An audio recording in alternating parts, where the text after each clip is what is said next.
एक बार गला मिल जाओ यार।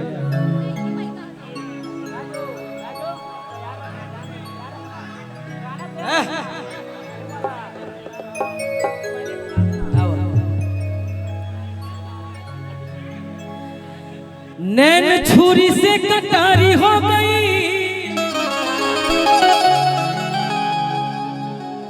यही खतिया हो जाए रही वहां के आगे बड़ी भैया लड़का को था नैन छुरी से कटारी हो गई, रूप के दुनिया पुजारी हो गई,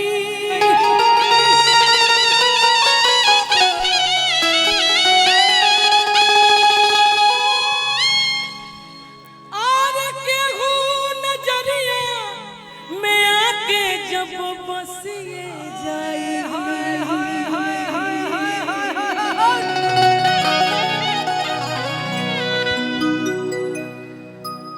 तब बुझी हो कि प्रेम के बीमारी हो गई।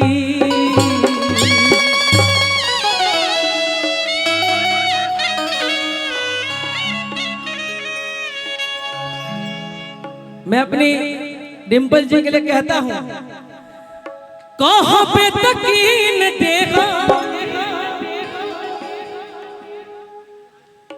और कनवा के बलिया रे ललिया। कुछ बोलूंगा? एक और माइक दे दीजिए भैया, एक माइक दो, एक माइक और दीजिए। आज रिकॉर्डिंग डांस होगा, बताएं किस पे? आपके प्यार में हम संवरने लगे, अरे अरे अरे इस कदर आपसे हमको मोहब्बत हुई। यानी कीबोर्ड के कोड दे भैया, लाइनें कट गई बा, हमारा पर कटेला, हमारा पर लाइन कट जाई, मंच फंस जाई, टेंट गिर जाई, ई खास तौर से विशाल गगन व्यास तो होला। अच्छा ये हेलो हेलो हेलो, और कीबोर्ड का लाइट दीजिए उधर। हेलो, अभी तक गर्म होता नहीं यार, तू अभी ठंडावे लगला हमारा। बताओ, बुलेट धीरे धीरे गर्म हो जाला। इसका आवाज खोलो इसका। हेलो, और बढ़ाइए। Hello hello. आप बहुत अच्छा गाना गाते हैं, ये तो मैं ये सब जानते हैं, बट आपने जब गाया ना मंगल भवना मंगलहारी, मेरे रोंगटे खड़े हो गए सीरियसली। मतलब भगवान में शक्ति तो है, जय बजरंगबली। और आप बहुत अच्छा गाते हैं। मेरे बहुत पुराने मित्र हैं, बहुत लोगों को नहीं पता है, बट आप पता आपकी है, गायकी की मैं बहुत बड़ी फैन हूँ। आप जितना अच्छा गाते हो ना, उतने ही अच्छे इंसान हो। हाँ, थोड़ा बहुत नोक झोंक हो जाता है हम लोग के बीच में देख रहे हो ना, मतलब क्या है। हो गए हो भैया, हो गया भैया। देखा हो कीबोर्ड के लाइन दो तो निधि मास्टर दो, हमारा पे गबड़ा ला, हम जाना तो नहीं। सर जी, केहू जनरेटर बंद कर देला, केहू तारे काट दी, कबो लाइटें गिर जाई। ऐसा एंट्री होला के बादे होला। भतार छाप हम लोग है ना, भतार छाप, ये सब जगह नहीं मिलेगा। दो हो भाई दो, कुछ बोली हम। दिल का दर्द छुपाना कितना मुश्किल है। मेरे टाइम धोखे वाला ही क्यों सब आता है शायरी, प्यार वाला भी बोलो ना। कुछ बोलो ना आप, मुझे प्यार वाला बोले। हाँ। नजरिए हया हो, नजरिए कया हो, नजरिए हम मौत, नजरिए सजा हो, नजरिए नजर के नजर से मिलावेला, और नजरिए के मारल के हो बचिए ना पावेला।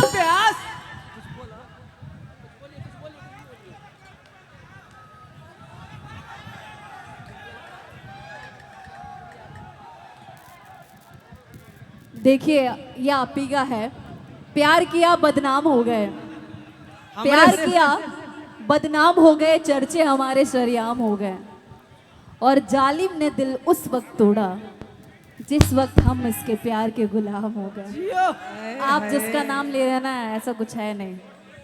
ये देखिए, ये सभी कलाकारों के लिए एक समान है। ये सभी कलाकारों के लिए एक समान है। सब कलाकारों का ये सेवा करती हैं और बहुत आदर सम्मान मिलता है, इसमें कोई दिक्कत नहीं है। एक दोस्ती मित्रता बना है, हम लोगों में प्यार बना है, उसको बना के रखना है। हो गया भैया? हो गया। रिस्पेक्ट सबसे बड़ी चीज होती है। अरे आई लव यू दिखाइए दिखाइए कोड दिखाइए भैया।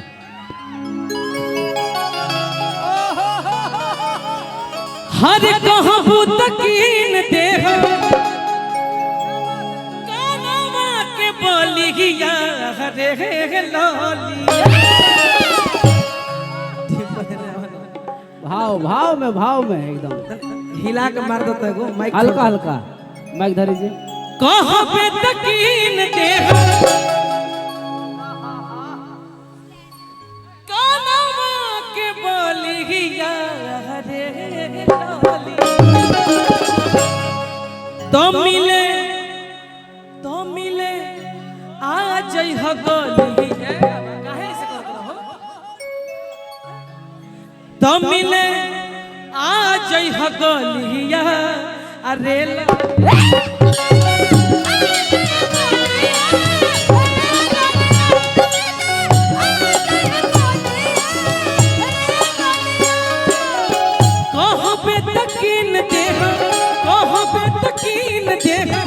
कनवा के बलिया रे लाली।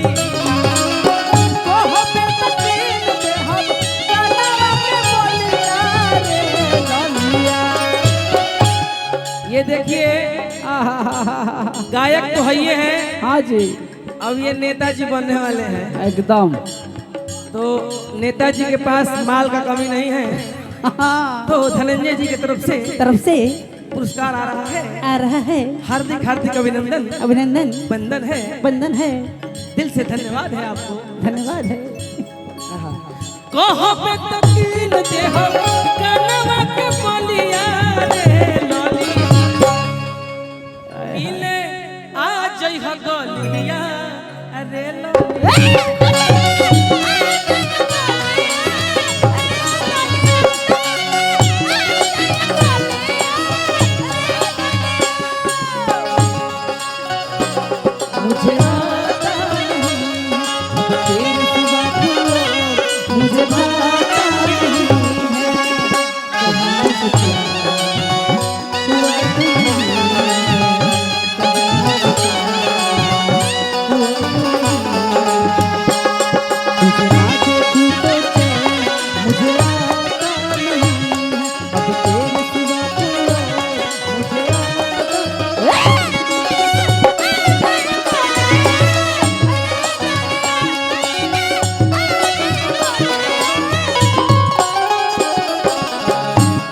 क्षेत्र संख्या 2 से जिला परिषद हमारा धनंजय भाई के तरफ से बहुत पुरस्कार मिलल।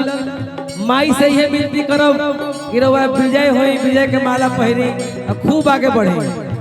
बड़ा मशहूर होटे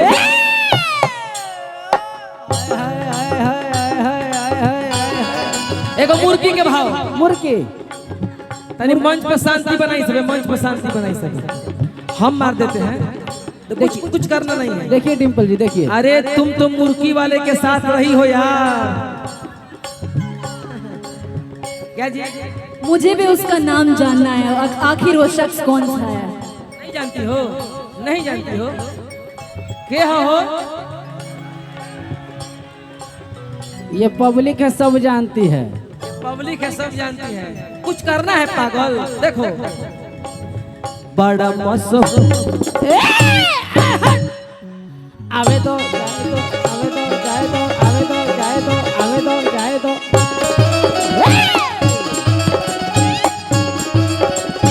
आए हाय आवे तो जाए तो आए हाय जाए तो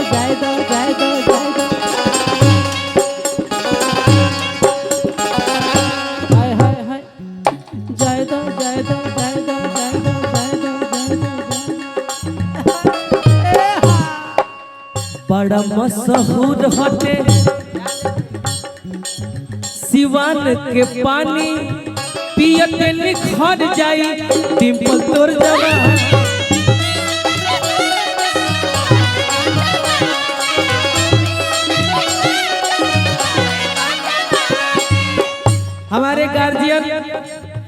जिनके माध्यम से हमने के ए मंच पे उपस्थित बने जा राजीव भैया, आपको दिल से बहुत बहुत धन्यवाद।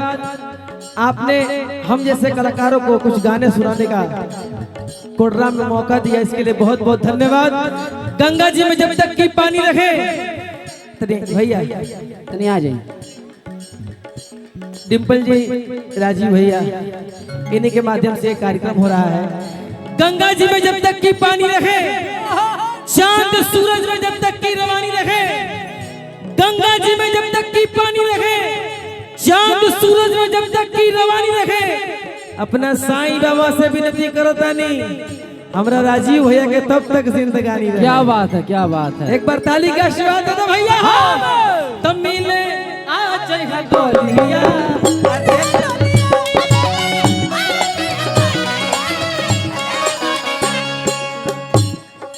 दिल का आना है, दिल का जाना है, दिल का आना है, दिल का जाना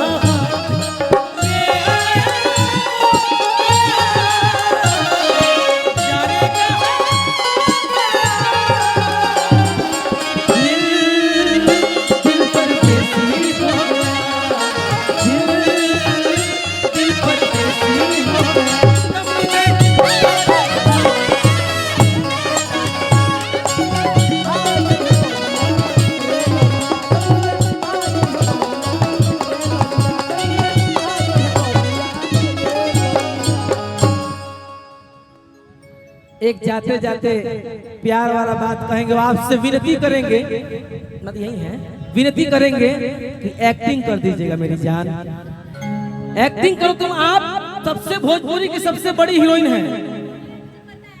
इन लोगों के लिए आज कुछ करिए कोडरा में। ये इन लोगों के लिए नहीं, अपने लिए करवाना चाहता है बंदा। ये सबके लिए ना, खुद के लिए, खुद के दिल के अंदर जो ऐसे उबाल मार रहा है ना सारी चीजें। आप हमको जानती है ना, हम कितने अच्छे आदमी हैं। हम आराम आराम से कभी कुछ गलत किए हैं आपके साथ, कभी गलत नहीं किए हैं। तो भाव देना है, समझना है कि अपने परिवार में हम लोग आए हैं। कि दिल